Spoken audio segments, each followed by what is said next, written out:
আল্লাহর শপথ করে বলছি, আমি নিজে আমার জীবনে বহুবার এই 3 সূরা পড়ে তৎক্ষণাৎ একেবারে পড়ার সাথে সাথে আমি কার্যকরিতা আমার চোখে বহুবার দেখেছি। আলহামদুলিল্লাহ। জিন্নাতের সমস্যা, ব্ল্যাক ম্যাজিকের সমস্যা বা অস্বাভাবিক সমস্যা বা সাধারণ রোগ হলেও আল্লাহর কাছে আশ্রয় চাওয়া হলে আমি বহুবার দেখেছি যে আল্লাহ রাব্বুল আলামিন কুদরতিভাবে তৎক্ষণাৎ সেটার কার্যকরিতা আমাকে দেখিয়েছেন, সাহায্য করেছেন।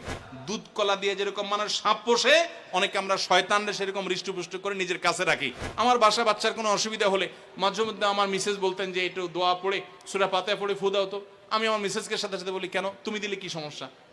নবী করিম সাল্লাল্লাহু আলাইহি সাল্লামের পরিষ্কার হাদিস রয়েছে, যদি কেউ সকালে 3 কুল 3 বার করে পাঠ করে, সূরা ইখলাস 3 বার, সূরা ফালাক 3 বার, সূরা নাস 3 বার যদি কেউ পাঠ করে, সন্ধ্যার আগ পর্যন্ত সারা দিনের জন্য ওই পাঠকারী ব্যক্তি আল্লাহ তাআলার জিম্মায়, আল্লাহর হেফাজতে, আল্লাহর নিরাপত্তায় সে চলে যায়।